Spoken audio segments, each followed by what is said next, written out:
I guess we are live, and welcome back to the Texas Longhorn Football Channel. I'm your host, Anwar Richardson, with the hitters of the crew. So that's what really matters that's here. There's no Jeff Ketchum that's here, but we got Jason Suchomel, we got Alex Dunlap.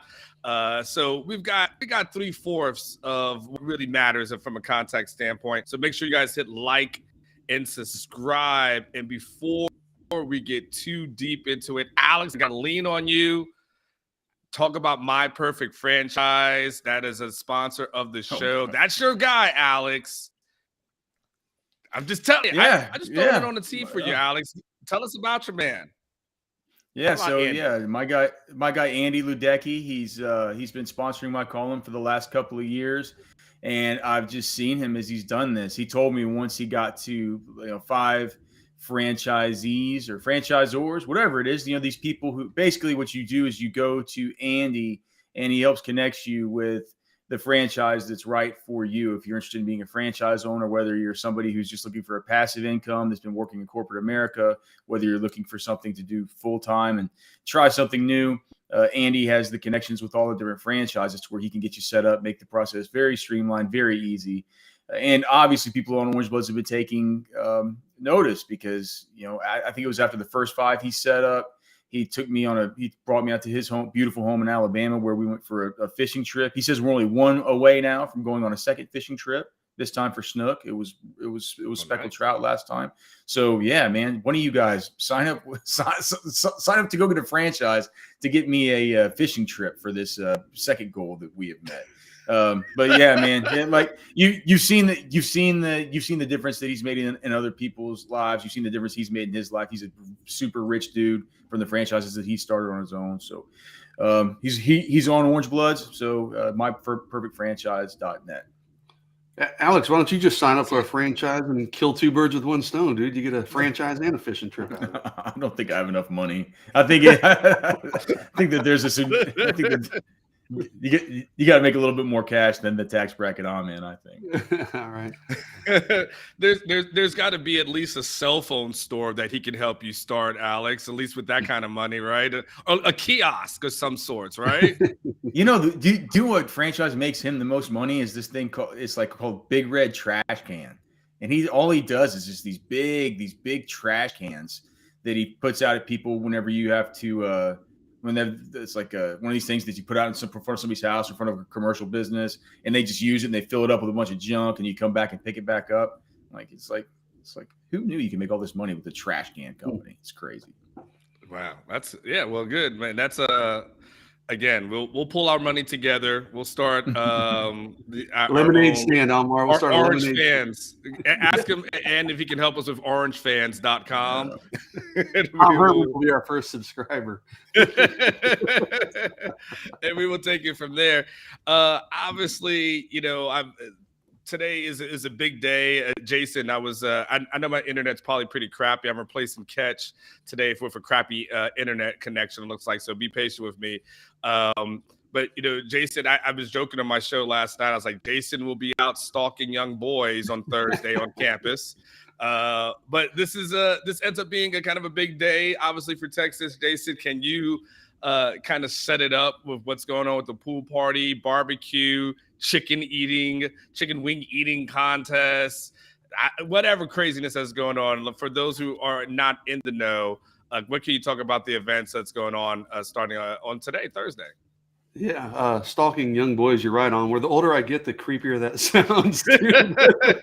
It's always sounded creepy, to be honest. Yeah, probably so, Alex. But yeah, Anwar, it's a big, it's been a dead period for the entire month of July. That lifted this week. I think it was Monday. So Texas is having kind of a recruiting pool party event. I need to pull up someone. I'm not going to name names, but somebody sent me the itinerary. I was going to try to pull it up here, and I don't know if they give it a creative name or not, but basically, yeah, Texas is having, today is their day. Oklahoma was yesterday. They had a big recruiting event, and just having a bunch of guys on campus, a lot of committed guys, a lot of uncommitted guys from the 2023 and 24 classes will be in town. And I got a list here.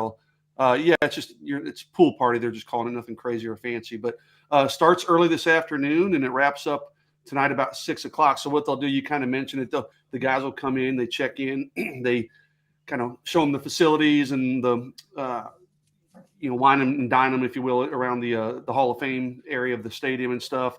They'll go to a pool party in the afternoon, and then they have a wing eating contest before they leave at about 6 o'clock tonight. So some of the names there's going to be a lot of guys that will be there that didn't reach out to us, but the names we've confirmed, and I'll just read them. I know it's a bit monotonous, but Arch Manning will be there. Trey Wisner, the running back commitment. Jonte Cook, the wide receiver commitment, will be there. 3 Texas offensive line commitments will be there. Dylan Spencer, a defensive line commit, will be there. A couple interesting uncommitted guys. Marcus Deal, a defensive lineman, and Jamarius Brown out of Mississippi. He told us a couple of weeks ago he was coming. I tried to reconfirm that with him this week, and I didn't get a response. So we'll be on the lookout for Jamarius Brown, is a big-time defensive lineman out of Mississippi that'll be there. Tadarius Collins is a defensive lineman out of Shreveport. And maybe the biggest uncommitted guy, arguably, well, 2 of them I'll give you, is Darian Gillette, the linebacker out of Marlin.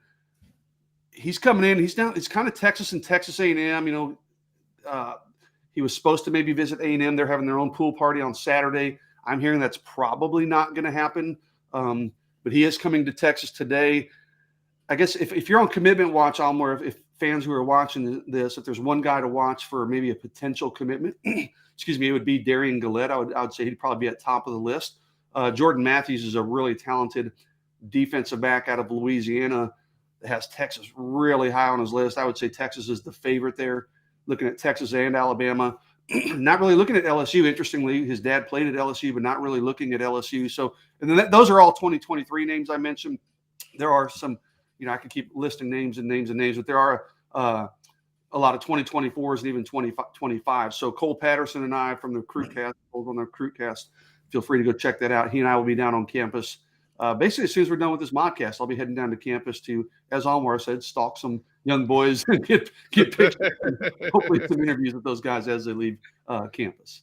They, obviously, Jeff Ketchum has chimed in, and I just saw that. So, yeah, Jeff, we'll see you soon. We'll see you next week, Jeff, whenever you return. So we'll hold it down here, and yes, everyone gets a chance to talk this week. So we appreciate your sense of humor and joking about that, Jeff. So thank you so much. Actually, hold on. We got a super chat that's just come in. So we got to put Jeff down, supporting the show since Ketch isn't here. Yeah, you putting Ketch down literally and figuratively.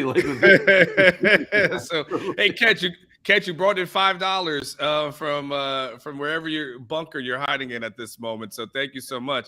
Hey, Jason, one of the things I wanted to ask about was you talked about some of the guys that were there. What are you've been still working on it? What about Toviano? Is he a guy that you're still working on finding out? Is he could just show up at the last minute? Is that potentially there? Yeah, that's exactly right, Anwar. If he shows up, and that's one of the reasons I'm trying to get there a little early, is to sit there with my telephoto lens to see if Javian Toviano or anyone else shows up. I hit him up a couple of weeks ago, Javian Toviano, the quarterback out of Arlington Martin that everybody wants so badly. And he kind of was a maybe. He's like, hey, I don't really know what my plans are for sure. I'll let you know. There was talk that he might go to LSU this weekend. And he's kind of gone underground. He hasn't told anybody anything. And I hit him up literally just yesterday, and I said, hey, did you figure out your plans for this week and weekend? And he hasn't responded. And honestly, Almore, that's not totally unlike Javian Toviano, because he does a really good job. I mean, honestly, about as good as anybody in his class of just keeping people guessing on his whereabouts and where he might be leaning and what he's going to do. So to answer your question, I will be on Javian Toviano watch today. It would not shock me at all if he showed up. Like I said, when I reached out to him previously, he certainly didn't say he wasn't coming. He just said, hey, I'm kind of trying to firm things up. So, but I don't know for sure. I haven't heard back from him yet, but that will be one of the big names we'll be looking out for today for sure. By the way, I'm just wondering from a super chat perspective, I wonder if there's a number that would get Jeff Ketchum to join in today's show? Like, is Jeff, what's the number that will get you to turn on the camera and join it? Because I think he's around here somewhere. He's lurking. Just throw out that number.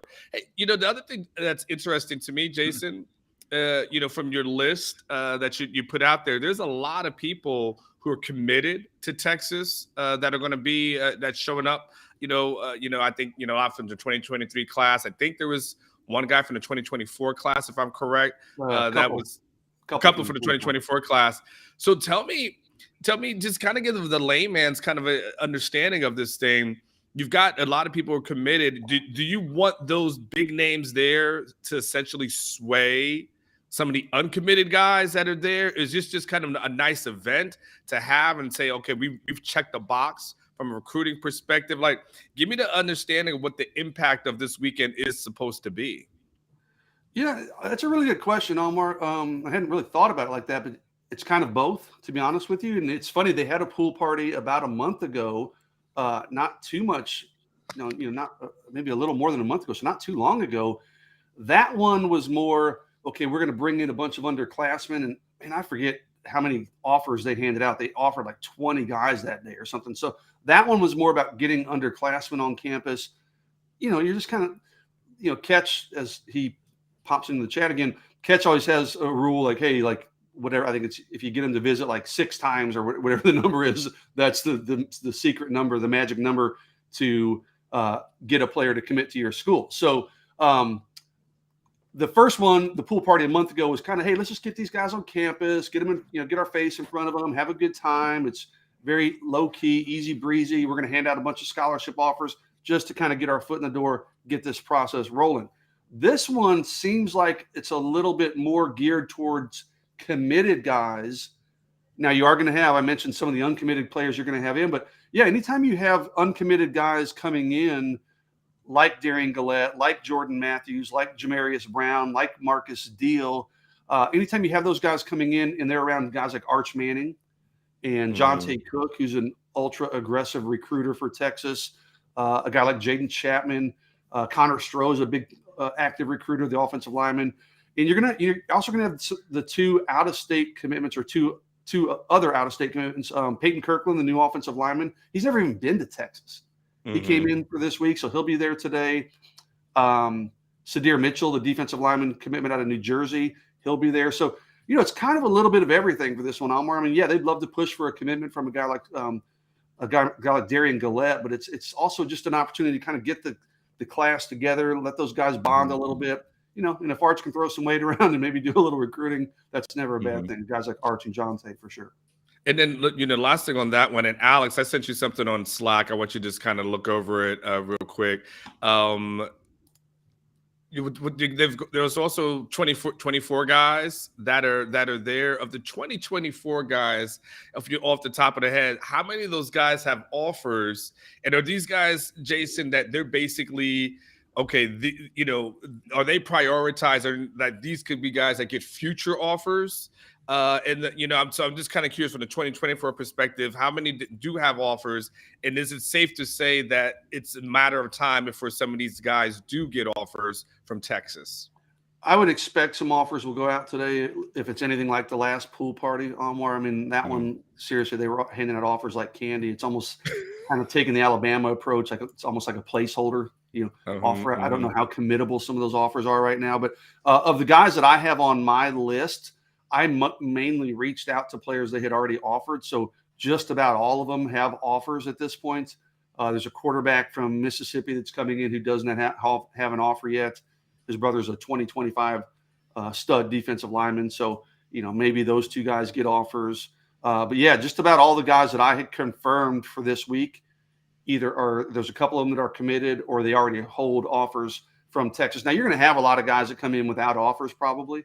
And I would be surprised if we didn't see a handful of new offers go out today for Texas in that 2024 class.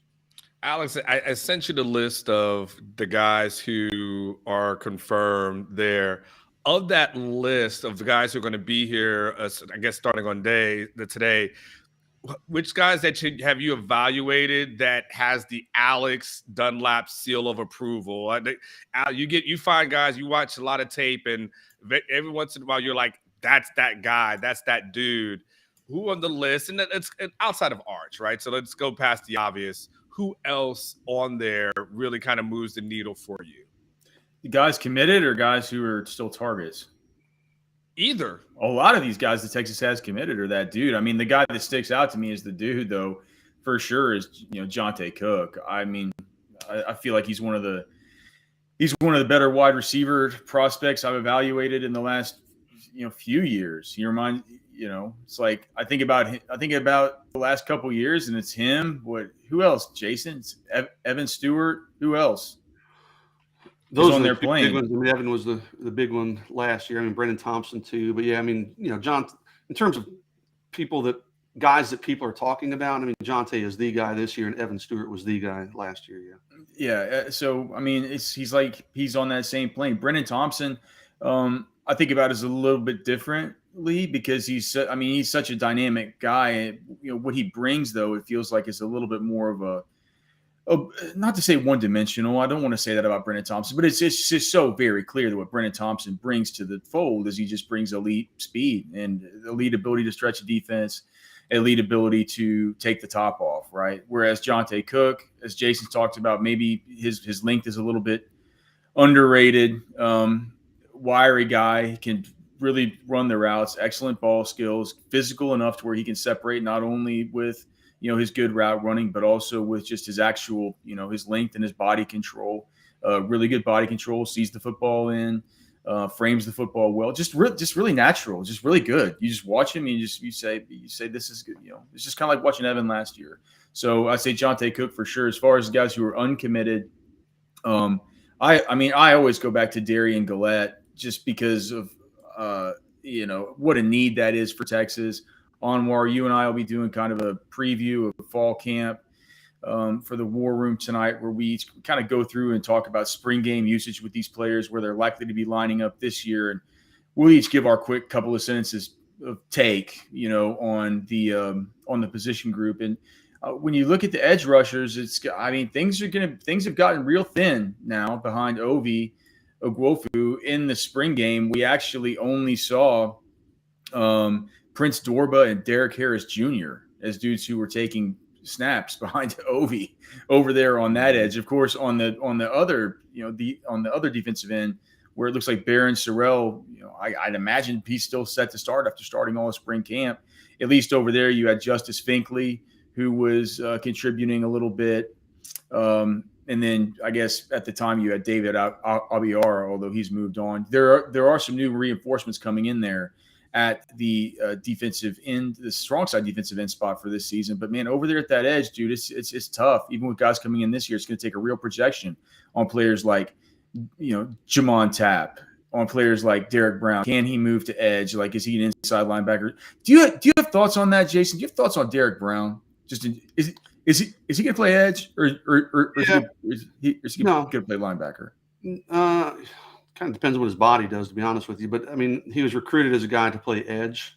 Okay. But we'll see how his body fills out. I mean, he still needs to add quite a bit of weight before he's, ready to be thrown into that role, I think. Look, Darian Gillette, he just moves in such a fluid manner. I know he's coming off of an injury, so that's something that is he coming off an injury? I get these guys. He's not going to play his senior year. Yeah. Okay, so he's not going to be playing this senior year. So, but look, if you watch his film, you watch how well he moves, you watch the flexibility he has through the hips and the ankles. That stuff always, and you can see it in his basketball tape too. I watch his basketball tape, and I watch him on these fast breaks and these steals and stuff like that. Like, he is very, very flexible through the ankles, through the hips, very athletic. Those are all traits that easily coalesce in an edge rusher. You think about what you want these guys to do with bending the edge and stuff. It's like, it makes a lot of sense. So I think for him, it's just a position of need. He's an uber athlete. He is coming off of an injury, but he's certainly the one that's most intriguing to me. He needs to hang up his hoop shoes. That's where he suffered the injury. But Texas is recruiting him as an edge player that eventually could transition into more of a traditional linebacker role. I mean, you say uber athletic, Alex. every time I think of Darian Gillette, I think of seeing him at Texas Relays running the third leg of the 4x200 relay for Marlin. I didn't even know that. Yeah. Okay, twice the size of the guys in the lanes next to him. And man, he held up really well. So, I mean, yeah, just a freakish athlete that can run really well and really good football player. Just, need to get healthy. Hopefully he can bounce back from that knee injury quickly. And Jason, these multi-sport stars, I mean, I don't have any analytical evidence to back this claim, right? But doesn't it seem like these multi-sport stars who are just good at the game and good at athletics and good at this stuff, that whenever they come into a role like one, say like as an edge rusher, it's like those are the guys that play to win the game, and there's the game within a game over there on the edge of the defensive line, where it's like these are the guys who come in and they want the sacks. And these are the guys who come in and they want the quarterback hits, and they want the batted passes and the TFLs and stuff. When you're just kind of good at the game and you're good at athletics, I think there's something natural that clicks in your mind that really unlocks your mind to focus on those kinds of athletic achievements. That's the only way I can figure that you're so good at all these sports. There's something that has to unlock in your mind. And so I'm a big fan of Darian Gillette. I hope that the injury that he's coming off of, is not anything that saps any of that athleticism we saw of him, because he sure does look special. Jason, by the way, I threw $20 into the catch fund, so we're at 30. So we're only 20 away from a catch appearance. Jason, of the uncommitted guys that are on this list coming to the party today, who do you feel like are the top priorities? If you had to kind of rank them a little bit, who do you say, okay, if all goes well, you come out of commitment with, these guys, fairly soon? Yeah, well, they're at 20 commitments, man. So there's not a lot of space left. Mm-hmm. It's more of a commitment list that's visiting than uncommitted. But they've got to find. I mean, Gillette, we've talked about a bunch. He would be on top of the list, right? They've got to find Anwar. I still feel at least one more defensive lineman, maybe even a couple. So I'm looking at guys like Marcus Deal, Jamarius Brown, both these defensive tackles. I don't know how they're going to prioritize those two guys and how much they're going to push. Marcus Deal is a guy that he's been on campus a bunch. He doesn't want to decide anytime soon. He wants to take his time. So I don't know how much they'll push for a commitment this weekend there. And then the other side of that is if he waits till November, what's Texas's commitment list going to look like at that point? Is Texas going to have room for a guy like Marcus Deal if he wants to wait that long? Jamarius Brown's a really intriguing one, the guy I mentioned out of Mississippi, if he shows up as he said he is.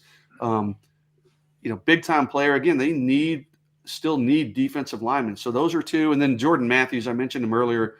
He's just outside the Rivals 100, but an ultra talented DB. He still technically has about 5 or 6 schools he tells me he's looking at, but really it's going to come down to Texas or Alabama for Jordan Matthews, in my opinion. I think Texas leads there. This is going to be maybe his 6th or 7th time to visit Texas. So he's been on campus a ton. He's going to take an official visit to Alabama for their season opener, and then he'll be in Austin for Texas's second game, which is against Alabama, ironically. So he'll see Alabama basically twice in 1 week, but he's going to visit Alabama. He's going to visit Texas back-to-back weeks. He's going to make a decision really quickly after that. I think Texas will be the team to beat there. So, I think it starts with Darian Gillette. That's the guy that, we've talked about him a bunch on this Modcast already. That's the guy I'll be watching the most closely this weekend. If there are going to be any potential fireworks, I think it'd be there.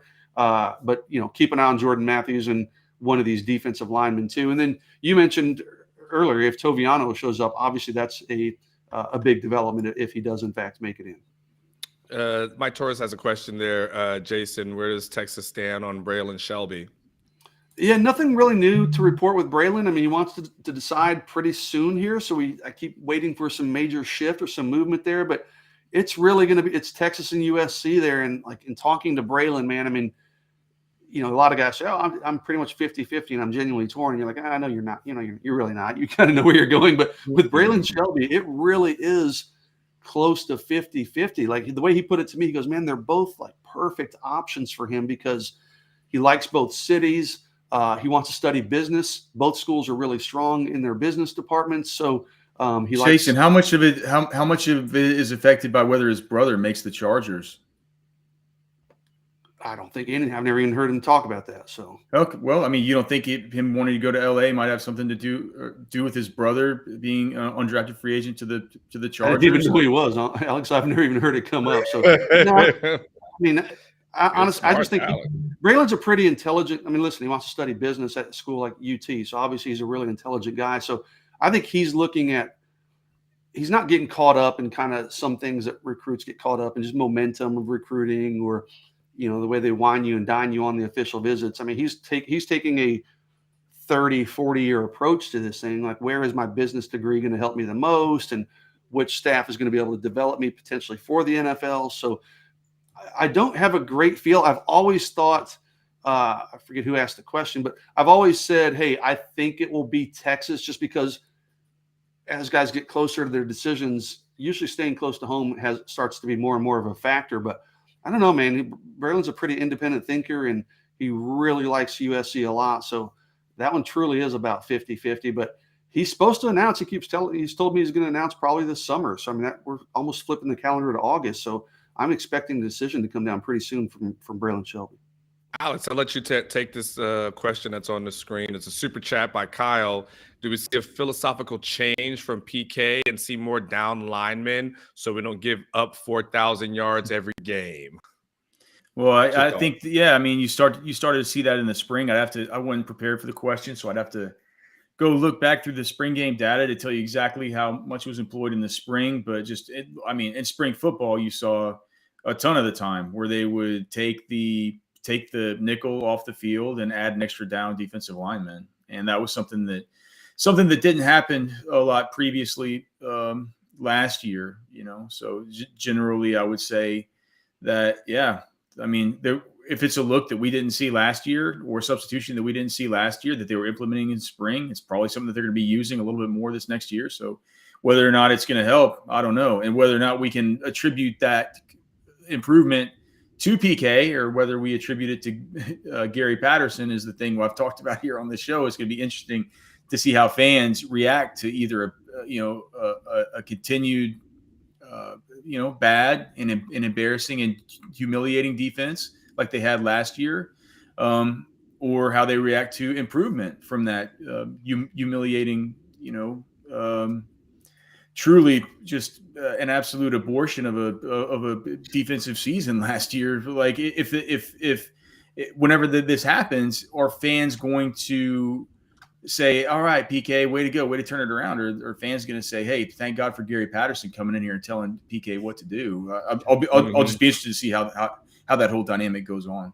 He's definitely sitting in the catbird seat, but I got one more recruiting question for you, Jason, and then I'm going to shift gears because we got to start a training camp, so I'm going to get Alex's thought on that coming up. But Jason, I got one more recruiting question from you. Cedric Baxter, obviously the Orlando running back. I know you posted something on the board, which he basically spoke glowingly about every single program that he was interested in. But he did make a distinction. He did say Tashard Choice had been recruiting him longer than anybody else. And of course, his, relationship with Sarkisian and what that meant. I think if I'm correct, the commitment date is August the 10th on Cedric Baxter. But what's the latest that maybe you can give us on him? Yeah, officially, we had a video interview with him on Orange Bloods, but officially he's down to 4, Texas A&M, Miami, and Florida. You said it, Tashard Choice. I mean, he was recruiting him back when Choice was at Georgia Tech. So there's kind of a long-standing relationship there. He did take a Texas official visit in June, and honestly, I mean, all the buzz has been Texas since that visit.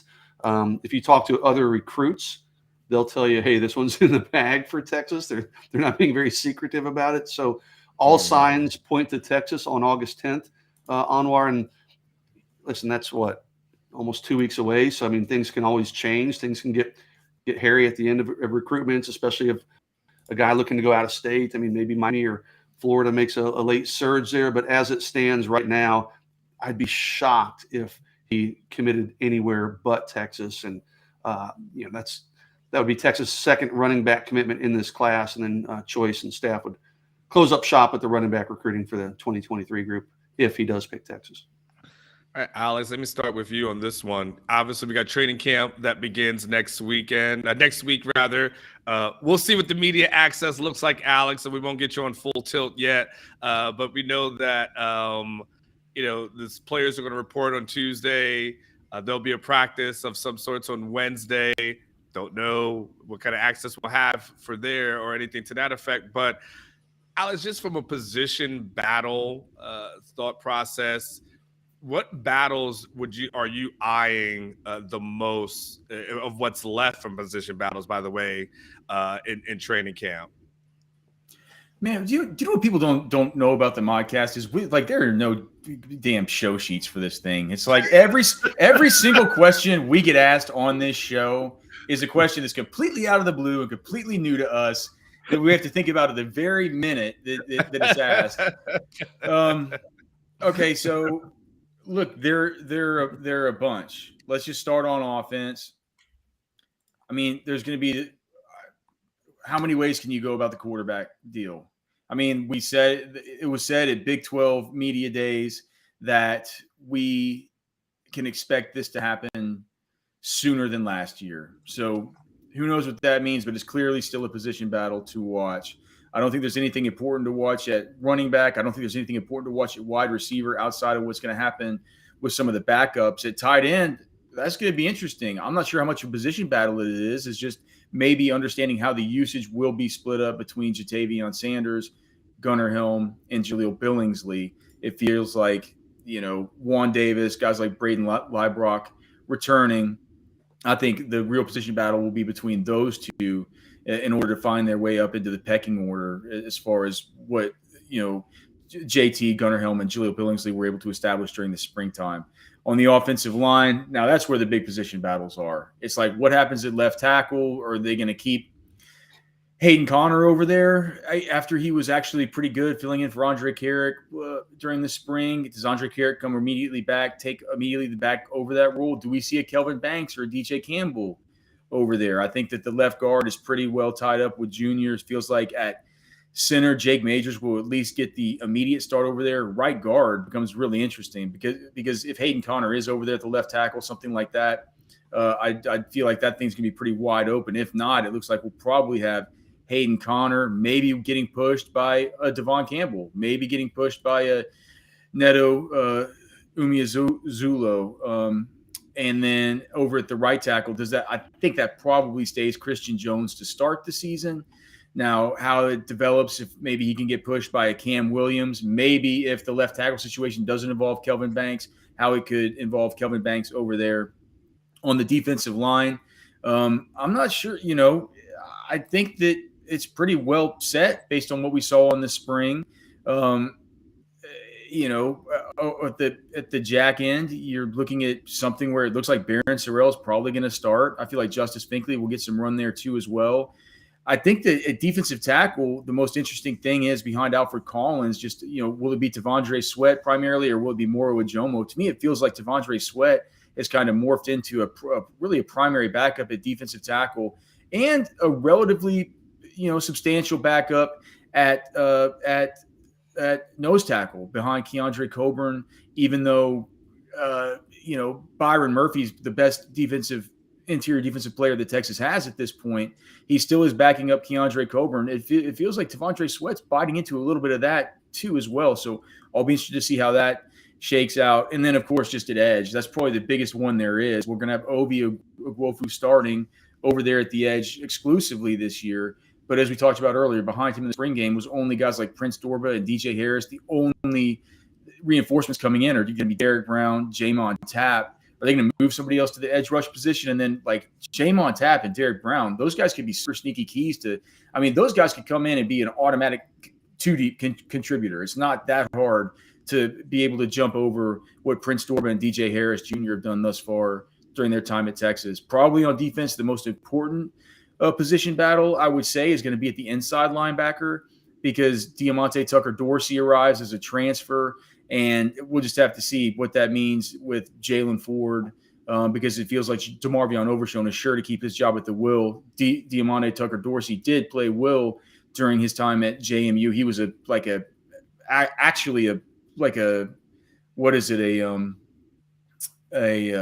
perfect prototype of like a will linebacker type. But I do think that he could probably play Mike at Texas, and I've written about that before. So that's the most interesting one for me.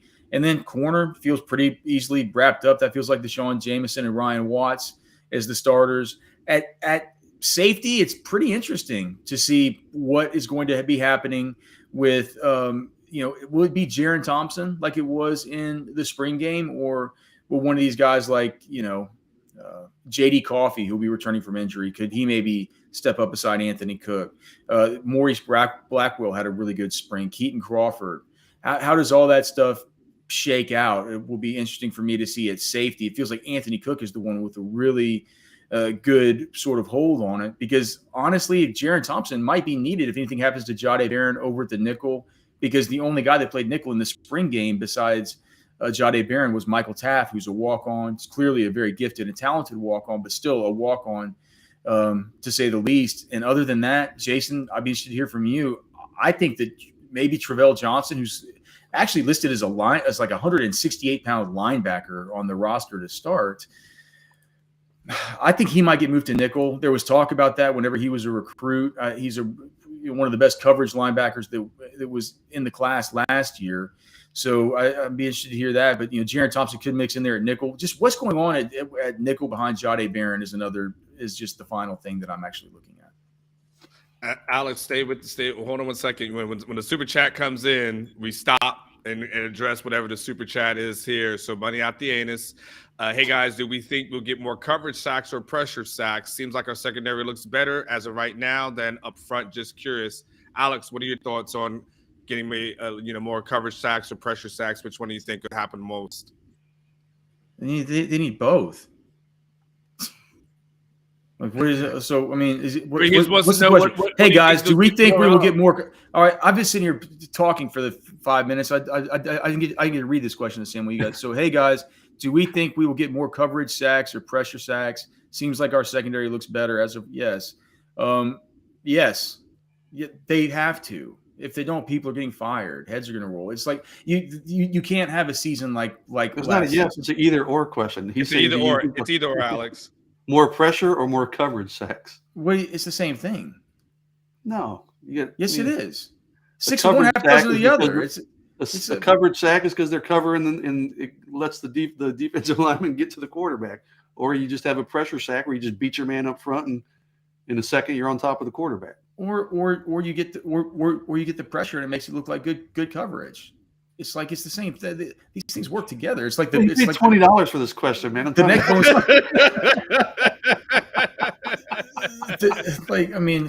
the neck bone's connected to the arm bone, and it's connected to the hip bone and stuff. It's like it's football. It's like it all works together. But I think that probably the reason that Texas will have more sacks this year is because Ray Thornton is gone and because Ovi Igwofu is playing his old role. That's the most important piece of this whole equation. It was just bad personnel last year is from the edge rush position. It's at least a little bit better this year. There's not good depth, but it's better personnel, more talented players as far as getting to the quarterback. Very simple. But I feel like it can exacerbate that by having better coverage. But Josh Thompson's stuff Josh Thompson wasn't bad last year. He's in an NFL camp with the Jacksonville Jaguars right now. I would prefer Ryan Watts over him, but I think that it's mainly a personnel issue.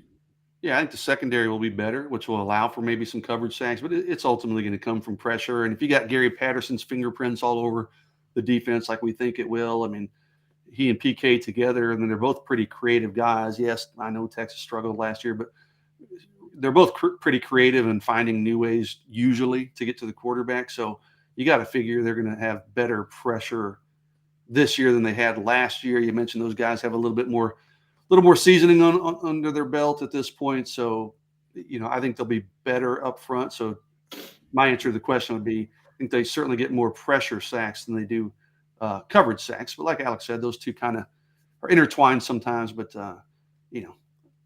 ultimately, if I'm picking one, I think it'll be more pressure sacks than coverage sacks. This dude, Des Garrett in chat says to go back and watch the Arkansas game and watch Obi. He's not that much better than Thornton. I'll just tell this dude. I'll just say, Des, I watch every single game back for 20 hours every single week. I'm not going to go back and watch that damn Arkansas game again. I mean, I'm telling you what I know to be true. And Obi is much better than Ray Thornton. And if you want, I'll go right now and I'll look at where Obi was aligned in that game, because I would imagine that he was aligned. Actually, you guys move on to the next topic. I'm going to go look and see where he was aligned in that game, whether it was like a Sam overhang roll or whether it was an edge roll. Challenge. And imposter syndrome says that I have a bad habit of being condescending. To that I tell imposter syndrome that he's an imposter and get the hell out of here. Okay, all right, Alex. Hold on. All right, Alex. I need to calm down when it comes to our fans. Getting Alex fired up for his parting shots coming up. So easy, killer. We need to get Rogue back here as a sponsor. Calm down, Alex. Just a little bit. Go ahead and look up your stuff. How long is it going to take you, Alex? I do have another question I want to get to. So all right. So in the Arkansas game, Obi did line up at the buck for 23 snaps, whereas Ray Thornton lined up at the buck for 46 snaps. He played exactly half the amount of time that Ray Thornton did. So if he was, half as effective, you can imagine that he should have been about half as effective. And he just and he was. Let's just see in that game. So Obi in that game. I want to look at him specifically. So one assisted tackle. He had one pressure. So yeah, not a huge game for him. Ovi also had a blown contain in that game, and one missed tackle. Ray Thornton in that game had one tackle and one missed tackle. So at least Ovi got one pressure over the course of 23 sacks, but he did also have the one blown contain. So yeah, I mean, if you ask about Obi versus Arkansas, he was not that much better than Ray Thornton, but during the time he was in on one tackle on 23 snaps. He did have the one pressure. Both of those guys had one missed tackle, and Obi did have one blown contain. Okay, but if you just go beyond to Arkansas, just give us the season totals for both of them, Alex. It just Arkansas would be a small sample size. Let's just get to what the bottom line was. So let me just get to there's so many tabs here to get to because I was on the per game tab. All right, so if you look at the overall share of productivity last year, as far as the market share, I'll sort like this.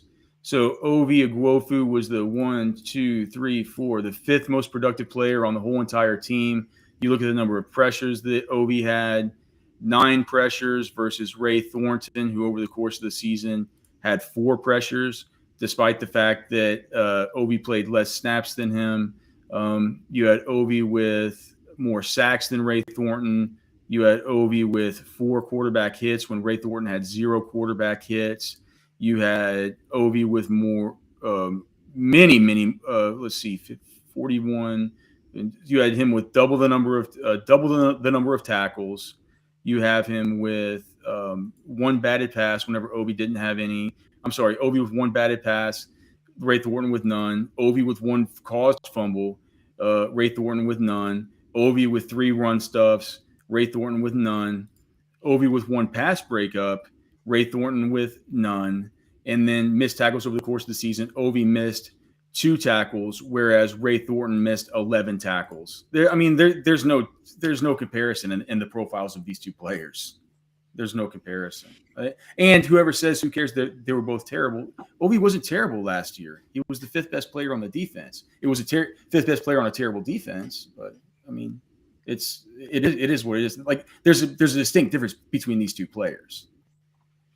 Alex, you know this, and I think Des will appreciate it. It said men lie, women lie, numbers don't. Alex is giving us the numbers, so there it is. So thank you, Alex, for your hard work there. Let me ask just a couple more, maybe even one more. I know we're getting close to the to the top of the hour. I know, Jason, you've got things that needs to be done.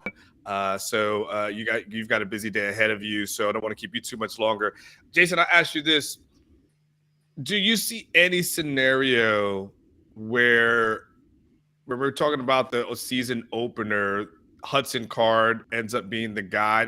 Does you see a scenario where Hudson Card really wins the job in training camp, or we just feel like we're just going through the motions until Quinn eventually is named the number one guy? Yeah, I'd love to say otherwise for Hudson's sake, and I really like Hudson Card. But I think we're just going through the motions, Anwar. And I hate to give up on Hudson Card. I mean, he's still a young player. You don't want to throw the towel in on him.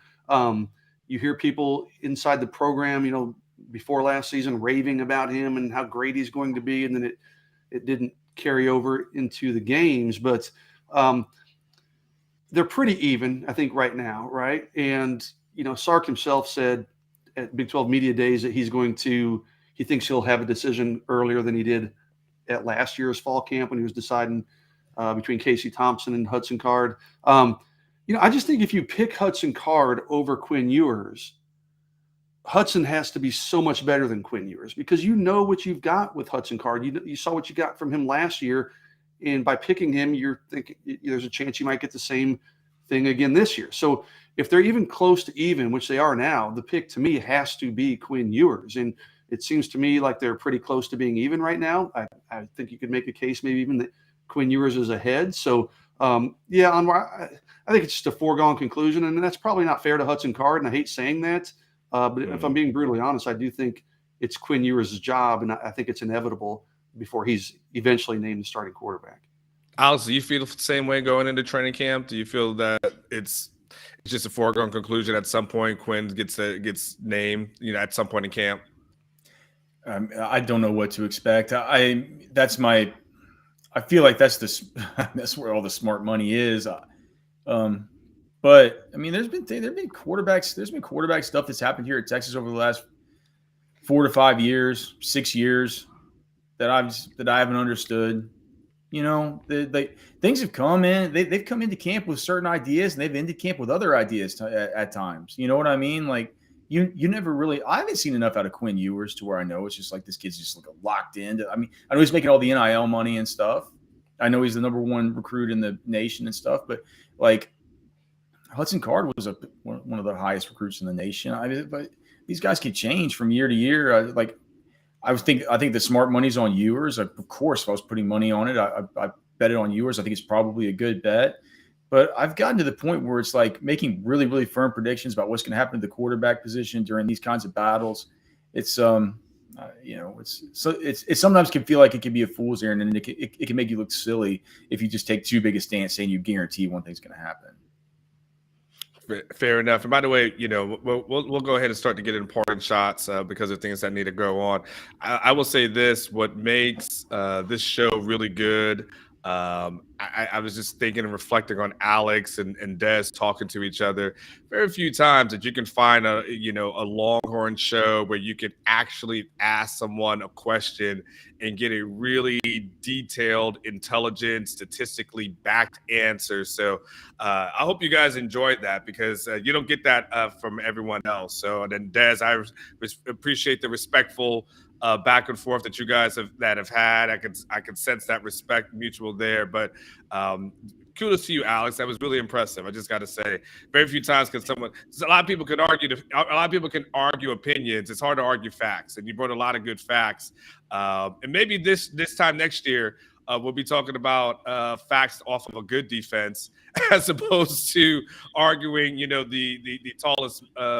I guess you can't say midget anymore. So no, you get canceled, man. You get canceled for sure. Yeah. So what is the tallest short person? I don't know, but they'll ship you off to Siberia for something like that, Anwar. You got to be careful, brother. Yeah, I learned that recently, that you're not supposed to say that word. So I did not know in this PC. You just learned that recently?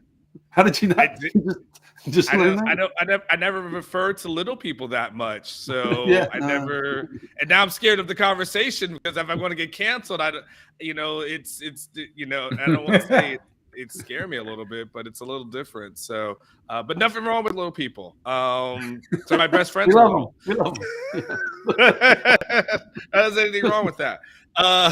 So Jason, take us home and give us a parting shot so we can start to get out of here. Yeah, a couple things.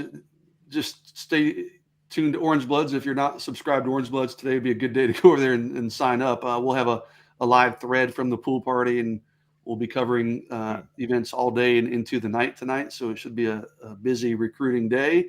The other thing, practice starts on Wednesday, and I'm going to take a page out of Alex's book, but like, why in the hell can we not find out practice availability? I get it's Thursday, it's still a week, but if they tell us on Sunday, fine. But I have a feeling we probably won't hear until Tuesday. And like, we all have kids, man. I got kids in sports and kids.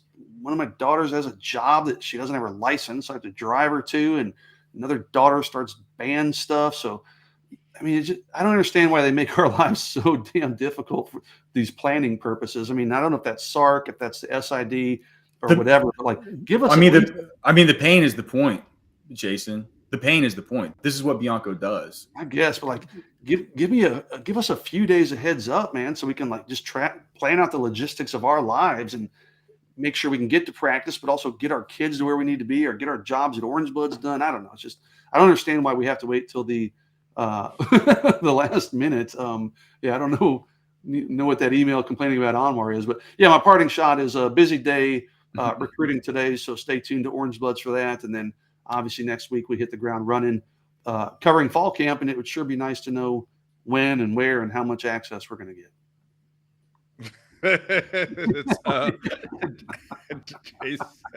I'm so getting canceled. I'm just gonna have just a legion of little people canceled. I mean, I would have never known that this would be the thing that brought me down. Of all the crazy things I've done in my life, never thought that it would be something as simplistic as me not knowing a term. So, Alex, what's going on? How's your grass surviving in this Texas heat? Do you have anything left there? Mine's is just about dead. It's always still dead. But Alex, give us your parting shot. Grass is not looking good, man. We need rain bad. I've just gotten to the point where my kids ask when it's going to rain, and I'm just telling them it ain't never going to rain again, kids. I'm sorry, it's never going to rain. I'm having to try out a new method. This stuff about praying for the rain and saying like, look at the radars, and it's like every time I pull up my thing. I don't know. Anyway, yeah, I don't have much of a parting shot. I went to the doctor yesterday. I had to get some new medicines and stuff like that. And dude, I got on a scale, and I need to lose like 8 to 10 pounds. I've put on in the last year probably 8, maybe 10 extra pounds that I had no idea it crept up on me. I guess when it happens kind of slow, you just don't really notice. So you guys, I've always heard that, whenever you have like a weight loss goal or something like that, you should like tell people so they can hold you accountable. So you guys, man, hold me accountable, man. You guys check in on me and ask me how much weight that I've lost this last couple weeks and stuff like that, and I'll let you know because the thing is, during football season it gets harder to get in the weight room and do the workouts and stuff like that. He says go stand outside and sweat it, dude. I sweat for 45 minutes a day at 150 degrees inside an infrared sauna. Like, going extra sweat's not going to help me out here. What I need to do is to cut back on eating any of the junky food that my kids have around the house, and just get in harder workouts and stuff. So I'll be doing that, and hopefully I'll keep you guys abreast of here my big weight loss, my 8 to 10 pound weight loss challenge. John did make me laugh. Let me jump in his comment. Anwar, just take the high road and apologize. Be the bigger man. See, this is how it ends. This is how it ends. This is how I see it. I see it going down. Poor Max won't be able to do AAU in the fall or the winter. Titan, those new light up shoes, won't be able to get those for your son. Sorry about your pre-K experience. It's gonna be horrific. Daddy's sleeping under a bridge. Well, technically in Austin, I guess I could get a tent, right? So, I mean, I guess I can have some conveniences. I'll probably camp outside of Alex's complex, and I think I'll be all right. So, all right. I'm really going down a lot of rabbit holes, and I probably shouldn't do. I've gone into little people. I've gone into homeless tents in Austin. I guess Roe v. Wade. Oh, Jesus Christ, man. We're out. We're out. Okay, we're going.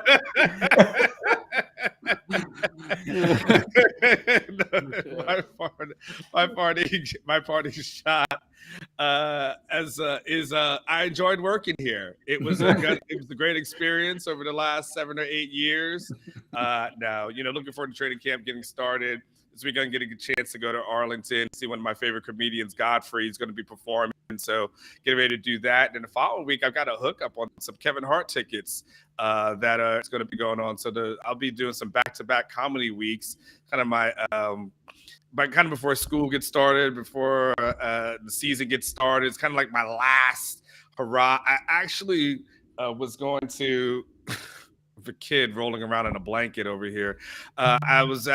I don't even know what the hell's going on. There's a kid who's 9 years old who's rolling around in a blanket to my far right. So it's clearly everything. Hey, I hope you're enjoying it. Daddy's losing his job. Because I mentioned something about little people. I shouldn't have said it, but that is hey, I'm hoping that we can, we had a free Moro Ojomo. We got to have a free catch as well. So, like the video. Like it. The video. Click on it to subscribe. Do it now. Throw $100 in the super chat, and Alex will take off all his clothes for you. Just throw 150, and Jason will keep his clothes on. You decide which one means more to you. Who says I'm wearing shorts right now? On that note, thank you for the Logo Football Channel. Make sure you get on orangebloods.com because Jason Suchomel, he will have a ton of updates from the pool party, barbecue.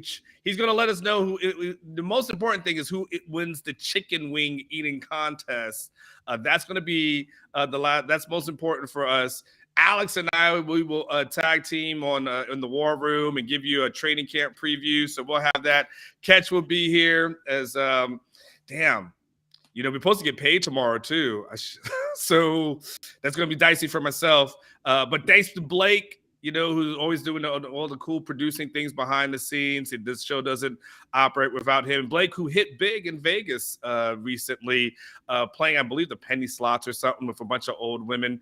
But Blake did good. So, but for Jason, for Alex, for Jeff Ketchum, and the entire Orange Blood staff, thank you for joining. Hit like and subscribe. Catch will be back soon. Catch, the people want you. They spoke. They raised $55, by the way, and you didn't join. I want a refund.